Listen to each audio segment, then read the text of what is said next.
সংবাদ সবাইকে স্বাগত জানাচ্ছি। আমি ফিরোজ তোহা। শুরুতেই সংবাদ শিরোনাম জানিয়ে দেব এই মুহূর্তে হাতে পাওয়া সর্বশেষ গুরুত্বপূর্ণ আপডেট বাংলা সংবাদ। শুরুতেই থাকছে শেখ হাসিনার পদত্যাগ নিয়ে ধোঁয়াশা কেন।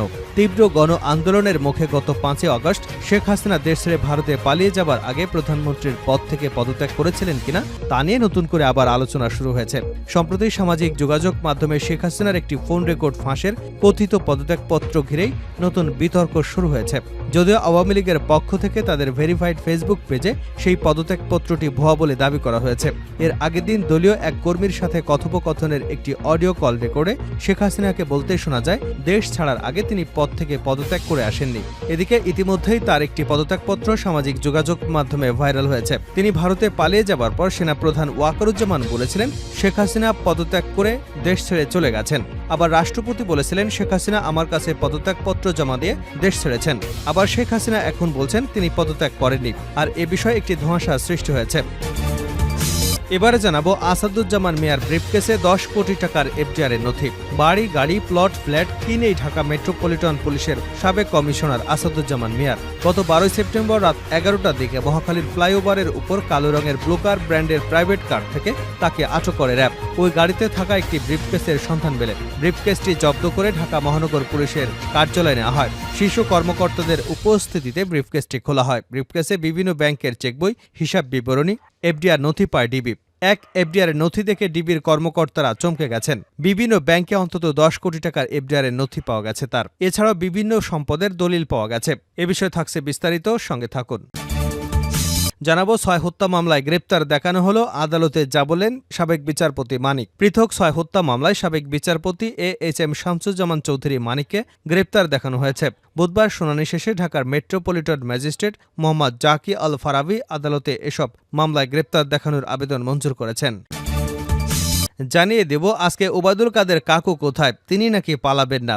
বিএনপির যুগ্ম মহাসচিব হাবিবুন্নবী খান সোহেল শেখ হাসিনার সমালোচনা করে বলেছেন, যে দলের নেত্রী কর্মীদের রেখে পালিয়ে যায় সে দল করবেন না। লজ্জা লজ্জা, আপনি লুকিয়ে থেকে বলছেন সীমান্তের উপরে আছি, চট করে ঢুকে যাব। আরে আসেন, ভেতরে আসুন। গত 15 বছরে আমরা বিএনপি নেতা কর্মীরা পুরনো জুতো স্যান্ডেল একটাও ফেলে দেয়নি। এসব কিছুই জমা রেখেছি শেখ হাসিনাকে উপহার দেবার জন্য। আজকে ওবায়দুল কাদের কাকু কোথায়, তিনি নাকি পালাবেন না, কিন্তু তাকে তো কোথাও টোকাইয়া পায় না। ঠিক এভাবেই বলেছেন বিএনপির যুগ্ম মহাসচিব হাবিবুন্নবী খান সোহেল। এবারে থাকছে রিজার্ভ $24 বিলিয়ন ছাড়িয়েছে। দেশের বৈদেশিক মুদ্রা রিজার্ভ $24 বিলিয়ন ছাড়িয়েছে বলে জানিয়েছে বাংলাদেশ ব্যাংক। মঙ্গলবার বাংলাদেশ ব্যাংকের মুখপাত্র হুসনে আরা শিখা এক ভিডিও বার্তায় কথা জানান। তিনি বলেন, সর্বশেষ তথ্য অনুযায়ী বৈদেশিক মুদ্রা রিজার্ভের পরিমাণ $24.3 বিলিয়ন। এটি IF-এর BPM-6 ক্যালকুলেশন স্ট্যান্ডার্ড অনুযায়ী প্রায় $20 বিলিয়ন। এবং সর্বশেষ জানাবো আন্তর্জাতিক সংবাদ। লেবাননে পেজার বিস্ফোরণে নিহত 9, আহত 2500-এরও বেশি। লেবানন জুড়ে পেজার বিস্ফোরণে এক শিশুসহ 9 জন নিহত হয়েছেন। আহত হয়েছেন কমপক্ষে 2750 জন। আহতদের মধ্যে লেবাননে নিযুক্ত ইরানের রাষ্ট্রদূত রয়েছেন। মঙ্গলবার লেবাননের রাজধানী বৈরুতে এবং আরও বেশ কয়েকটি শহরে একযোগে এসব বিস্ফোরণ ঘটে। আহতদের অনেকে হিজবুল্লাহ যোদ্ধা। এই ঘটনার জন্য ইসরায়েলকে দায়ী করেছে লেবানিজ সশস্ত্র গোষ্ঠী। এতক্ষণ শিরোনাম শুনছিলেন, এবার বিস্তারিত। প্রিয় দর্শক, আপনি যদি এই চ্যানেলে নতুন হয়ে থাকেন, ভিডিওটি দেখতে দেখতে চ্যানেলটি সাবস্ক্রাইব করে আমাদের সঙ্গেই থাকুন। আর এই ভিডিও সম্পর্কে আপনি আপনার মূল্যবান মতামতটি কমেন্ট বক্সে জানিয়ে দিন। আর হ্যাঁ প্রিয় দর্শক, জানিয়ে দিন ভিডিওটি কোথা থেকে দেখছেন। শেখ হাসিনার পদত্যাগ নিয়ে ধোঁয়াশা কেন। তীব্র গণ আন্দোলনের মুখে গত 5 আগস্ট শেখ হাসিনা দেশ ছেড়ে ভারতে পালিয়ে যাবার আগে প্রধানমন্ত্রীর পদ থেকে পদত্যাগ করেছিলেন কিনা তা নিয়ে আবার নতুন করে আলোচনা শুরু হয়েছে। সম্প্রতি সামাজিক যোগাযোগ মাধ্যমে শেখ হাসিনার একটি ফোন রেকর্ড ফাঁসের ও কথিত পদত্যাগপত্রের ইস্যুতেই নতুন বিতর্ক শুরু হয়েছে। যদিও আওয়ামী লীগের পক্ষ থেকে তাদের ভেরিফাইড ফেসবুক পেজে এই পদত্যাগপত্রটি ভুয়া বলে দাবি করা হয়েছে।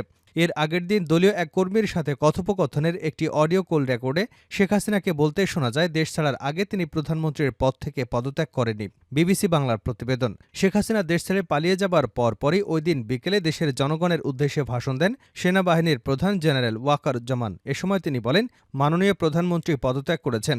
এখন একটা অন্তর্বর্তীকালীন সরকার গঠন করে আমরা আমাদের কার্যক্রম পরিচালনা করব। তবে সেনাপ্রধানের বক্তব্যের আগে ওই দিন দুপুরের পরই প্রধানমন্ত্রীর সরকারি বাসভবন, গণভবন ও তেজগাঁওয়ের প্রধানমন্ত্রীর কার্যালয় থেকে নিরাপত্তা তুলে নেওয়া হয়। তখন অনেক মানুষকে গণভবনে, প্রধানমন্ত্রীর কার্যালয় ও সংসদ ভবনে ঢুকে উল্লাস করতে দেখা গেছিল। ওই দিন রাতে জাতির উদ্দেশ্যে দেওয়া ভাষণে রাষ্ট্রপতি মোহাম্মদ শাহাবুদ্দিন বলেছিলেন, আপনারা জানেন প্রধানমন্ত্রী শেখ হাসিনা রাষ্ট্রপতির কাছে পদত্যাগপত্র জমা দিয়েছেন এবং আমি তা গ্রহণ করেছি। পরদিন ৬ আগস্ট রাষ্ট্রপতির কার্যালয় থেকে পাঠানো এক বিজ্ঞপ্তিতে দ্বাদশ জাতীয় সংসদ বিলুপ্ত করার কথা জানানো হয়। ওই দিন পর গত ৮ই আগস্ট শপথ নেয় অধ্যাপক মোহাম্মদ ইউনূসের নেতৃত্বাধীন নতুন অন্তর্বর্তীকালীন সরকার। এর পরদিন শেখ হাসিনার ছেলে সজীব ওয়াজেদ জয় রয়টার্সকে দেওয়া এক সাক্ষাৎকারে দাবি করেন, ভারতে পালিয়ে যাবার আগে তার মা পদত্যাগ করেননি। সেখানে তিনি বলেন, মা কখনই আনুষ্ঠানিকভাবে পদত্যাগ করেনি, কারণ তিনি সে সময় পাননি। সেই সাক্ষাৎকারে তিনি বলেছিলেন, বিক্ষোভকারীরা প্রধানমন্ত্রীর বাসভবনের দিকে মিছিল নিয়ে যেতে শুরু করেছিল। সময় ছিল না, তিনি ব্যাগ গোছানোর সময়টুকু পাননি। যতদূর জানি সংবিধান অনুযায়ী তিনি এখনও বাংলাদেশের প্রধানমন্ত্রী। গণমাধ্যমে দেওয়া জয়ের সেই বক্তব্যের কারণে বিষয়টি নিয়ে ধোঁয়াশা তৈরি হয়। আসাদুজ্জামান মিয়ার ব্রিফকেসে ১০ কোটি টাকার এফডিআরের নথি। বাড়ি, গাড়ি, প্লট, ফ্ল্যাট কি নেই ঢাকা মেট্রোপলিটন পুলিশের সাবেক কমিশনার আসাদুজ্জামান মিয়ার। গত ১২ই সেপ্টেম্বর রাত ১১টার দিকে মহাখালীর ফ্লাইওভারের উপরে কালো রঙের ফ্লুগার ব্র্যান্ডের প্রাইভেট কার থেকে তাকে আটক করে র্যাব। ওই গাড়িতে থাকা একটি ব্রিফকেসের সন্ধান মেলে। ব্রিফকেসটি জব্দ করে ঢাকা মহানগর গোয়েন্দা পুলিশের কার্যালয়ে নেওয়া হয়। শীর্ষ কর্মকর্তাদের উপস্থিতিতে ব্রিফকেসটি খোলা হয়। ব্রিফকেসে বিভিন্ন ব্যাংকের চেকবই, হিসাব বিবরণী, এফডিআই নথি পায় ডিবি। এক এফডিআরের নথি দেখে ডিবির কর্মকর্তারা চমকে গেছেন।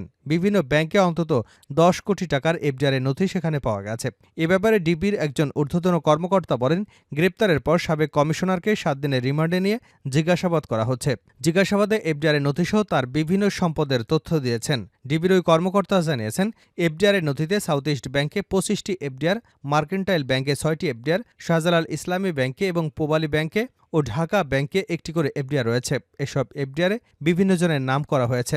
যাদের নামে এফডিআর করা হয়েছে তাদের কেউই সাবেক কমিশনারের আত্মীয়স্বজন নয়। সাউথ ইস্ট ব্যাংকে সুরমা এন্টারপ্রাইজ নামে 5টি এফডিআর করা হয়েছে। এছাড়া মেহেদী হাসান, রাসেল, আকাশ, আনোয়ার হক, দেলোয়ারা তাহেরা হ্যাপি, শারমিন জাহান, রাশিদুল হক সহ 10 জনের নামে এফডিআর করা হয়েছে। এক একটি এফডিআরের অর্থের পরিমাণ গড়ে ১০ লাখ টাকা থেকে ২৫ লাখ টাকা পর্যন্ত। এছাড়া মার্কেন্টাইল ব্যাংক রামপুরা শাখায় এস.এম. নিয়াজউদ্দিনের নামে 6টি এফডিআর করা হয়েছে।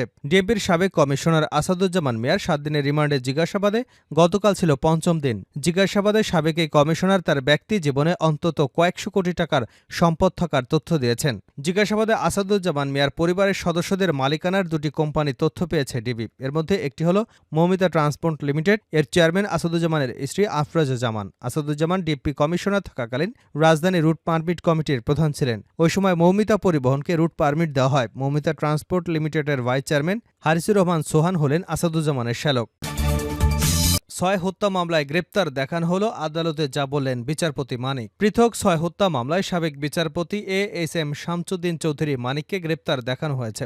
বুধবার শুনানি শেষে ঢাকার মেট্রোপলিটন ম্যাজিস্ট্রেট মোহাম্মদ জাকি আল ফারাবি আদালত এসব মামলায় গ্রেপ্তার দেখানোর আবেদন মঞ্জুর করেন। বুধবার 18 সেপ্টেম্বর শুনানি শেষে ঢাকার মেট্রোপলিটন ম্যাজিস্ট্রেট মোহাম্মদ জাকি আল ফারাবি এই 6 হত্যা মামলায় তাকে গ্রেপ্তার দেখানোর আবেদন মঞ্জুর করেছেন। এ সময় নিজেকে নির্দোষ দাবি করেন সাবেক বিচারপতি এএসএম শামসুজ্জামান চৌধুরী মানিক। আদালতে শুনানি চলাকালে তিনি বলেন, আমি নিরপরাধ, এসব মামলা মিথ্যা ও বানোয়াট। এদিন সকাল 8টার পরে তাকে আদালতে হাজির করা হয়। এরপর তার উপস্থিতিতে গ্রেপ্তার দেখানোর শুনানি হয়। শুনানি শেষে আদালত এসব মামলায় তাকে গ্রেপ্তার দেখানোর আবেদন মঞ্জুর করেন। এর আগে গত 23 আগস্ট সিলেটের কানাইঘাট উপজেলায় সীমান্তবর্তী এলাকা থেকে শামসুজ্জামান চৌধুরী মানিককে আটক করে বিজিবি। পরদিন সকালে তাকে কানাইঘাট থানা পুলিশ 54 ধারায় মানিককে গ্রেপ্তার দেখিয়ে আদালতে হাজির করে। সিলেটের জ্যেষ্ঠ জুডিশিয়াল ম্যাজিস্ট্রেট 1-এর বিচারক আলমগীর হোসাইন তাকে কারাগারে পাঠানোর আদেশ দেন। গত 17 সেপ্টেম্বর আদালত তার জামিন মঞ্জুর করেন। তবে তার বিরুদ্ধে একাধিক মামলা থাকায় কারামুক্ত হতে পারেননি। পরে সিলেট থেকে তাকে ঢাকায় নিয়ে আসা হয়। আজকে কাকু কোথায়, তিনি নাকি পালাবেন না। বিএনপির যুগ্ম মহাসচিব হাবিবুন নবী খান সোহেল শেখ হাসিনার সমালোচনা করে বলেন, যে দলের নেতৃকর্মীদের রেখে পালিয়ে যায় সে দল করবেন না। লজ্জা লজ্জা, আপনি কি লুকিয়ে থেকে বলছেন সীমান্তের ওপরে আছি, চট করে ঢুকে যাব? আরে আসেন, ভিতরে আসুন। গত 15 বছরে আমরা বিএনপি নেতা কর্মীরা পুরনো জুতা স্যান্ডেল একটাও ফেলে দেইনি। এসব কিছু জমা রেখেছি শেখ হাসিনাকে উপহার দেবার জন্য। আজকে কাকু ওবায়দুল কাদের কোথায়, তিনি নাকি পালাবেন না, কিন্তু তাকে তো কোথাও টোকাইয়া পাই না। মঙ্গলবার আন্তর্জাতিক গণতন্ত্র দিবস উপলক্ষে নয়াপল্টনে বিএনপির কেন্দ্রীয় কার্যালয়ের সমাবেশে বিএনপির যুগ্ম মহাসচিব এসব কথা বলেন। হাবিবুন নবী খান সোহেল বলেন, ভারতের এক মন্ত্রী বলেছেন তাদের সেনাবাহিনীকে প্রস্তুত রাখার জন্য। আমরা বলতে চাই, বাংলাদেশে 17 কোটি সৈন্য রয়েছে।